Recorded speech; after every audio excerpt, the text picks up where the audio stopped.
Hello, everyone. Nice to see everyone here again this year. Today, I'm very delighted to introduce this year's honoree of Freedom of Religion Foundation's Clarence Darrow Award, which is this very heavy award here. It's really, really detailed. So this is a pure bronze statuette that is an exact miniature of the 7-foot-tall statue created by Zenos Froudakis that Freedom from Religion Foundation erected on the courthouse lawn where the Scopes trial was held in Dayton, Ohio. So it's really, really nice. In keeping with the convention's theme, Do Mess with Texas, this year's honoree, Jim Hightower, has spent 4 decades battling the powers that be on behalf of the powers that ought to be. And of course, we know those are consumers, working families, environmentals, small business, and of course, just plain old folks. The 2-time Texas Agriculture Commissioner is a national radio commentator heard on more than 150 commercial and public stations. He's dubbed America's most progressive populist and populist road warrior. He writes a rousing newsletter, the Hightower Lowdown, and there's a link in the convention program under Jim's biography that you can access. And he has more than 135,000 subscribers. A New York Times bestseller author, he's written 7 books with very entertaining titles. Most recently, for instance, Swim Against the Current. Even a dead fish can go with the current flow. Very deep. Very, very good. Some other titles include Thieves in High Places. They've stolen our country and it's time to take it back.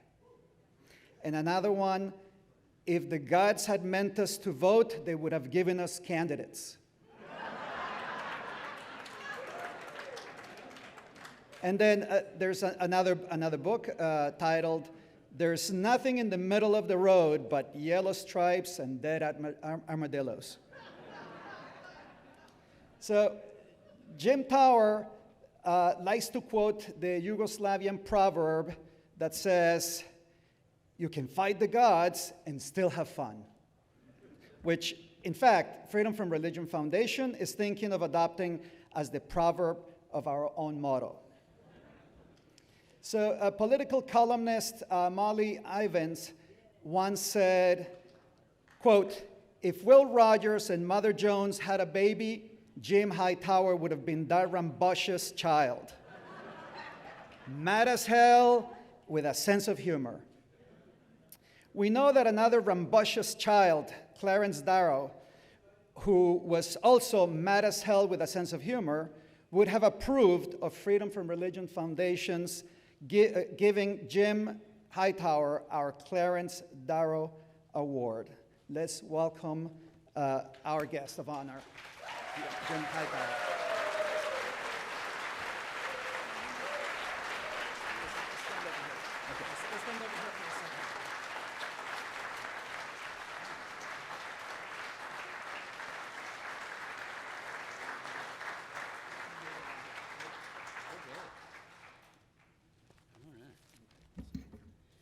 Okay, thank you, David, and thanks to all of you. What a joy and what a special treat this is. It's kind of coming full circle. A few years ago, I got the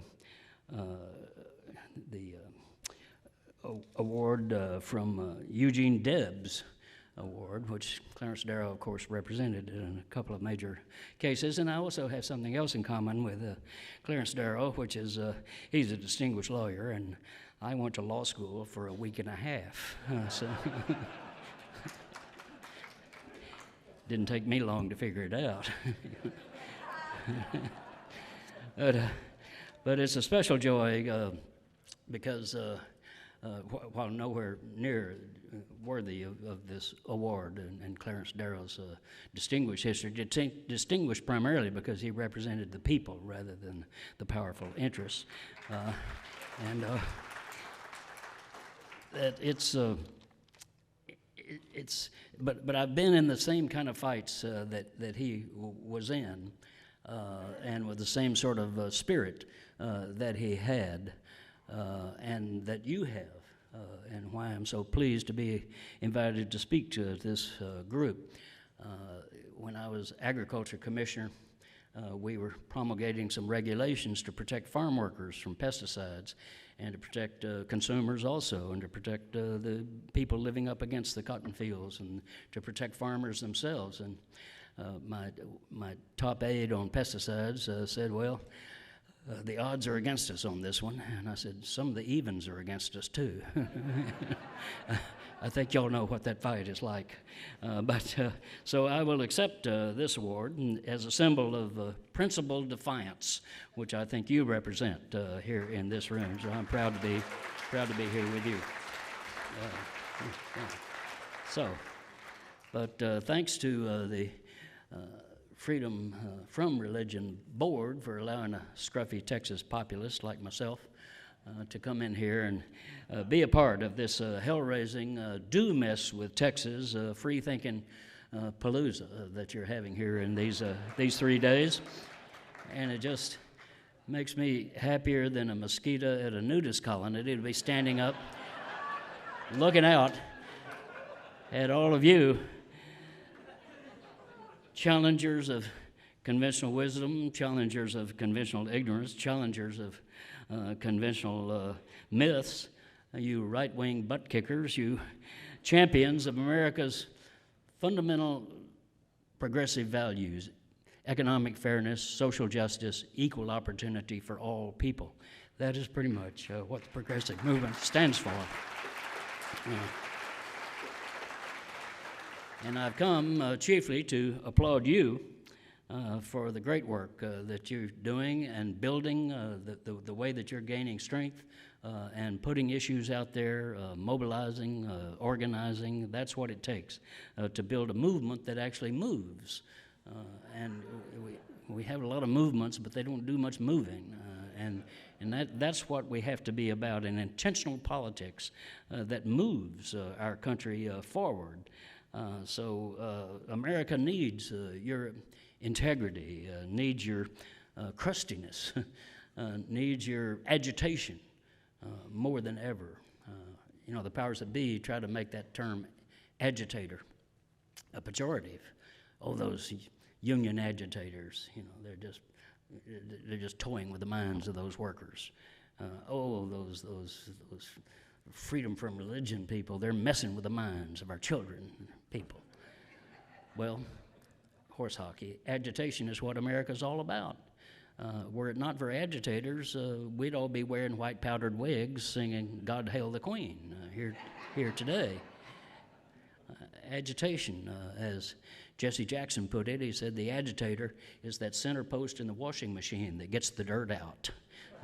We need more agitation. Need more agitators today, because it's no longer enough for us to be progressive. We've got to become aggressive, because the powers that be have turned radically regressive. Bill Moyers said it well, as he does often. The delusional is no longer marginal. It has come in from the fringe to sit in the seat of power. And that's why you are so important. Your thoughtfulness, your thoroughness, your dedication, constantly pushing forward.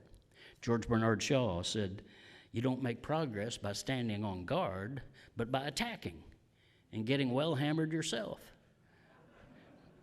The fact I used to be 6'5" will give you some idea of some of the fights that I've been in.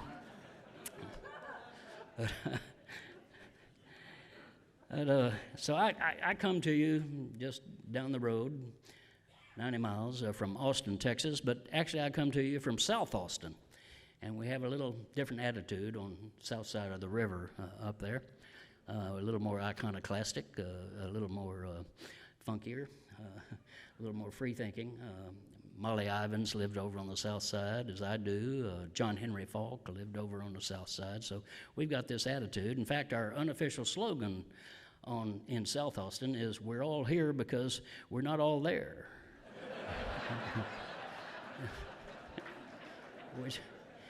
which I think is what brings us together, is that the powers that be are not at all there in terms of grasping the true nature of the American people and the possibility that the American people represents in terms of little d democratic potential.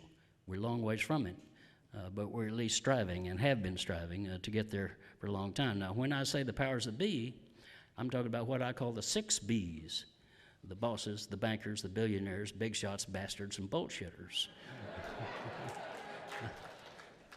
You know, they think they're the top dogs, and we're just a bunch of fire hydrants out here in the countryside. Well, that's why our fight, as progressives, as Americans, our fight is not about issues, but it's about values. Who are we? Who are we going to be? Who do we want to be? Greg Abbott? Is that the best we can do? Our governor here in Texas, as you know, is a hell of a speech nanny. He admonished all of you, as you know, and been told earlier today too, not to mess with Texas. So he's trying to deny you a freedom to express yourselves in public places, while he puts "In God We Trust" in every schoolroom in the state, as he puts the 10 Commandments on the grounds of the Texas legislature, a body that should never claim any godly purpose at all. And he wants to be a little potentate of right-wing political correctness. Don't say gay. Don't teach history that might offend white Republicans. Don't criticize oil and gas corporations. Don't allow textbooks that use words like social justice in them. Don't be woke, the new phrase, don't be woke, the opposite of which is asleep, right? Woke is asleep. They would prefer you be asleep. And don't even say the word abortion, much less offer to try to help some woman in need. That is not only against the law, but you can be arrested for it, jailed, and fined. In fact, posses are being organized by the right wing to chase down people who might be going to New Mexico or Oklahoma to try to get the health care that they need. But Greg Abbott says that's not any problem because no woman will be a victim of rape. Despite, he says, because he's passed this law that bans all abortion, even in the cases of rape and incest. And he says, but no woman's going to be a victim of rape because, he says, we will eliminate all rapists from the streets of Texas by aggressively going out and arresting them before they rape.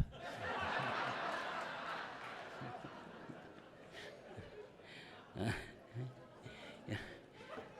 Pretty astonishing. I hear a guy like Greg Abbott say something like that, and I think, 100,000 sperm and you were the fastest?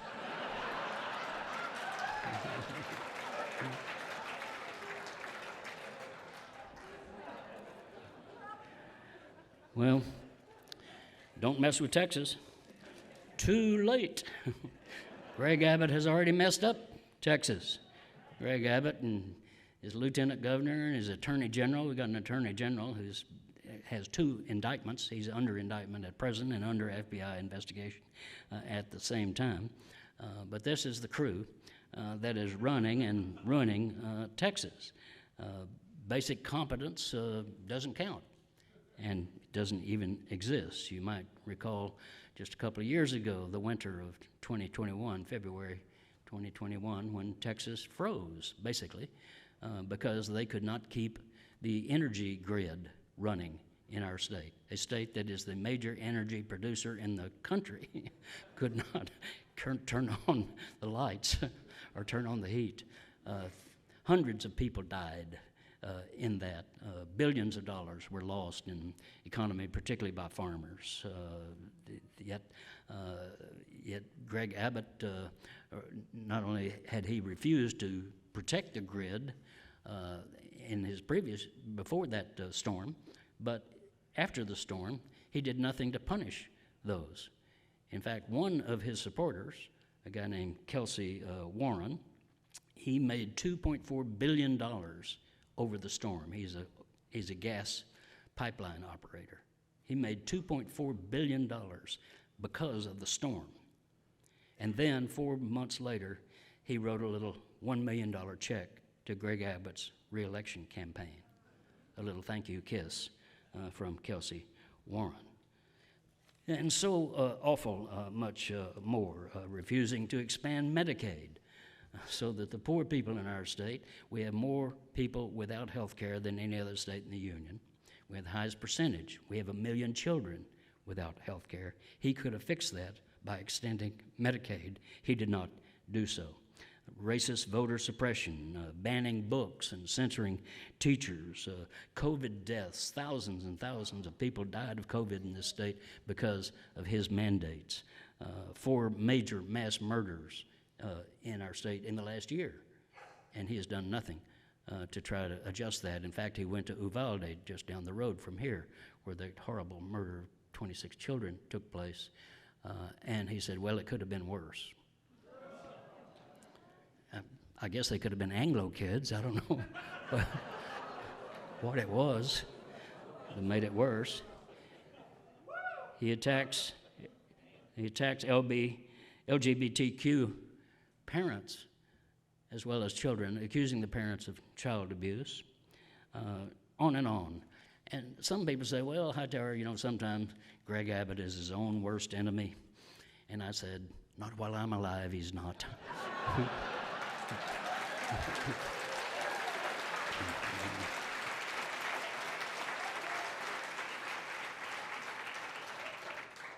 But you're probably thinking, well, lucky us. We don't live in Texas. This is not our problem. Well, guess what? Greg Abbott wants to be your president. And he's presently in a right-wing cook-off with Ron DeSantis, the governor over in Florida, as to which one can be the meanest and the stupidest and the most right-wing over there.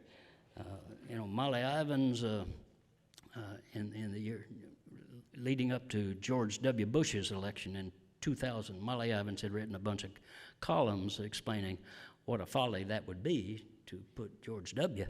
in the presidency. But it happened, and then people found out that sure enough, Molly was right. It is horrible. George W. is just disgusting. And Molly then wrote a column that said, next time I tell you someone from Texas should not be president, pay attention. And Molly's not here, but I think she will allow me to pass on the warning.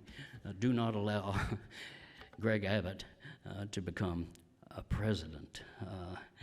So the question then arises, is Texas nuts? Yes. Yes. As presently governed, it is totally nuts. But we're working on that. And here comes the good news part of the little lecture here. Texas is not a right-wing state. It is mostly a non-voting state these days, and we're working on that. Texas, in fact, has a noble history of progressive populism. It was founded by debtors and iconoclasts and malcontents and mavericks, literally mavericks. Samuel Maverick, not the beer, but Sam Maverick was a cattle rancher who lived here in San Antonio.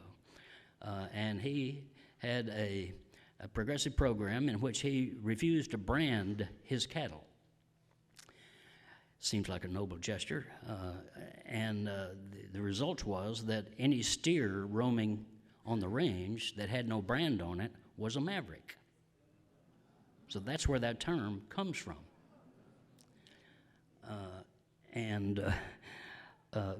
The truth of it, some say, is that Sam Adams did not brand his cattle because, therefore, any cattle that was on the range without a brand was his. So he could claim it. Anyway, for whatever reason, Maverick is a noble name in American vocabulary and in history, but also here in Texas.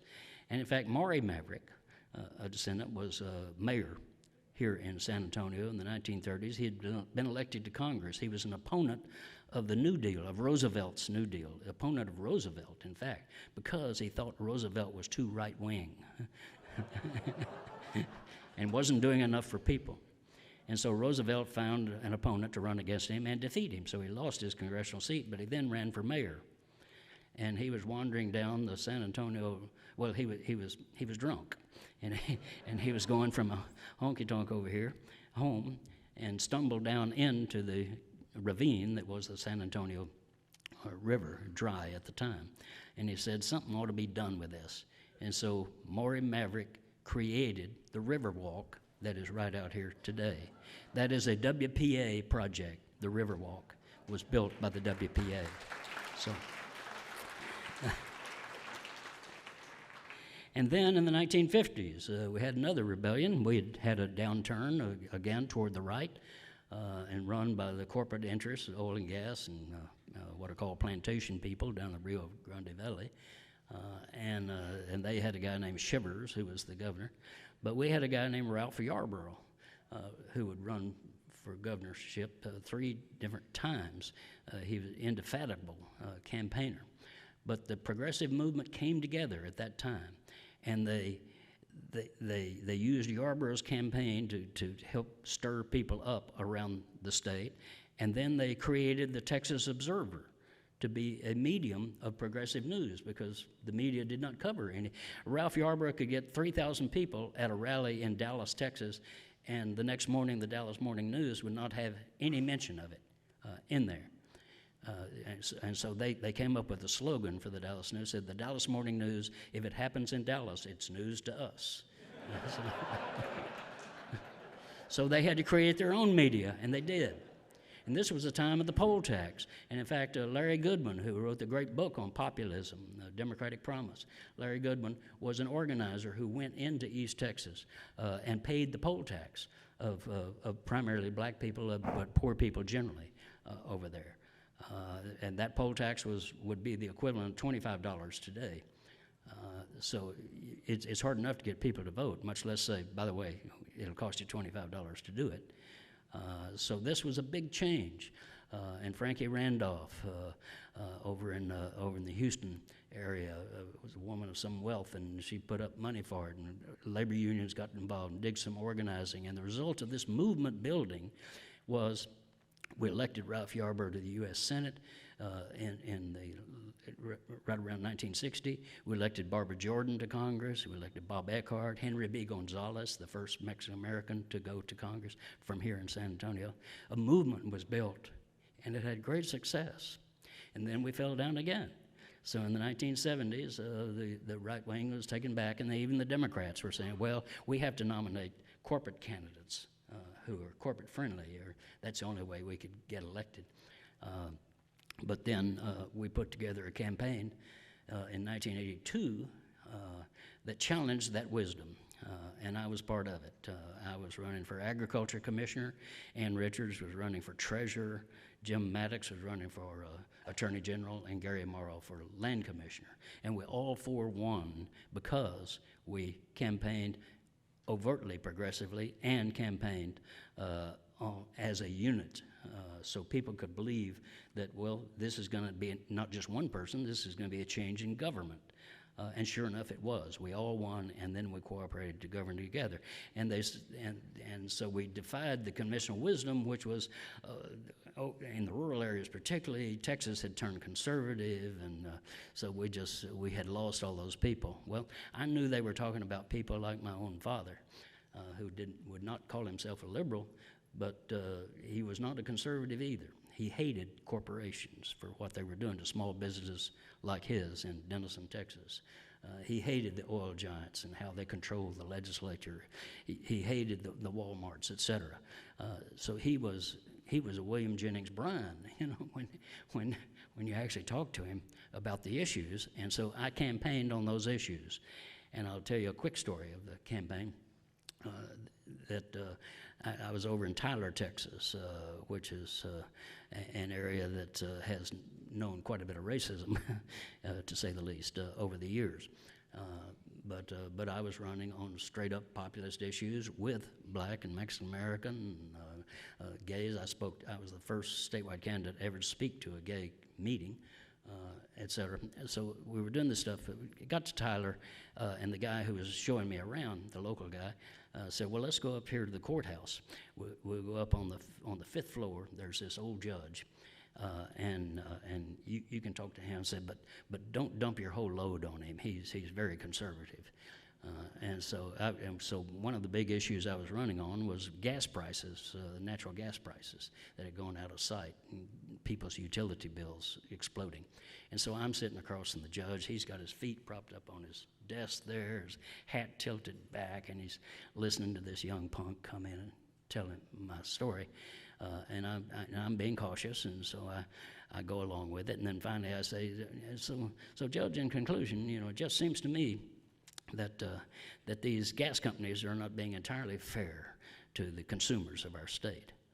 And the judge's feet came off that desk and hit the floor with a big bang, and he leaned over right into my face and he said, "Hightower, in your private moments, wouldn't you say they're fucking us?"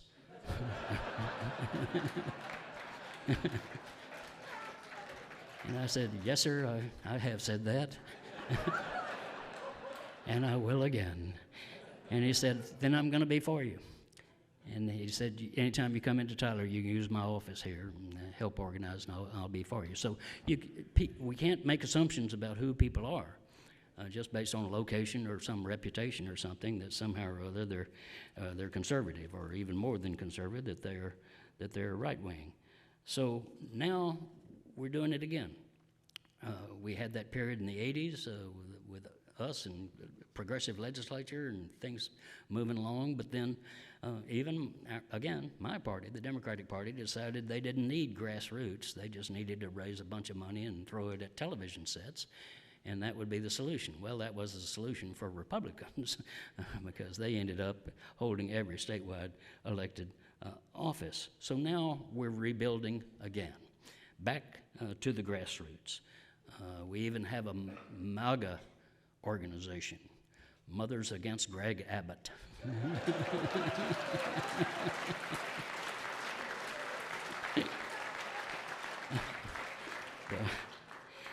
And we're electing little d Democrats to big D Democratic positions. We're about to send you 2 new members of Congress, who are, one in a new district and the other one replacing a Democrat, but both overtly progressive. Greg Casar out of San Antonio, Austin district, and Jasmine Crockett out of the Dallas-Fort Worth area. Very, very progressive people. They're not just going to be another vote, they're going to be leaders in the Democratic caucus, encouraging them to have a little bit of backbone. Then I often thought we need a Viagra for backbones. I don't know, we should get the pharmaceuticals working on that. But what we know to be true is that Texas has been a non-voting state, but turnout is based on turn on. If you keep nominating mealy-mouthed Democrats, then you're going to elect Republicans, and that's what has been happening to us. So we're pushing forward with this with great progress, I think. Just as you have gained tremendous strength in your numbers, we're gaining strength as well in our party. And part of it is just perseverance. Willie Nelson told me once, said, "Hightower, the early bird might get the worm, but it's the second mouse that gets the cheese." Do I need to explain that? let's not. Well, so I'm here to thank you for coming to Texas. I know there are probably more comfortable regions, ideologically speaking, for you to be in. But progressive groups, and Democrats in particular, something I write about a lot in the Texas Lowdown and the Hightower Lowdown, and something I speak a lot about around the country and articulate as best I can in Democratic forums, is that we've got to go where the need is. You know, the need is not in Greenwich Village. The need is in Tyler, Texas. The need is in Iowa, rural counties. The need is out there where open minds and progressive values and agitating spirit exists. In every red dot in America, there are open minds and progressive spirits and willing people to be a part of the kind of movement and the kind of world that we're working toward. And so that's where we're needed to be, particularly in the rural areas, particularly in the red areas. Just like that judge in Tyler, Texas, they can become allies if we reach out to them. But they're not going to be if we don't show up. And the Democratic Party, National Democratic Party, has made a conscious decision over the last few years to say we're not going into the rural areas, and we're not going where Trump won big. We're going to concentrate on the inner cities and the inner suburbs where our strength is. Well, that hasn't been working out that well either. It seems to me we've got to get out there and reach out to people, and then to try to unify them, because whether our particular issue is or labor rights or women's rights or the climate change, abortion, or freedom from religion, our fundamental values come down to those issues of fairness and justice and opportunity for all. Again, Jesse Jackson said it well. He said, we might not all have come over on the same boat, but we're in the same boat now. That's a powerful political reality when you begin to understand it. So if a progressive future is possible, it is possible only if we have an intentional politics that drives toward that future. And I'll leave you with this thought. It's from Louis Grizzard, late great Southern humorist, who once explained something that we in the South have always known to be true, and that is that there's a great big difference between being naked and being naked. Being naked means you have no clothes on. Being naked means you have no clothes on and you are up to something. So we got to get naked together. Thank you very much. Thank you. Great to be with you.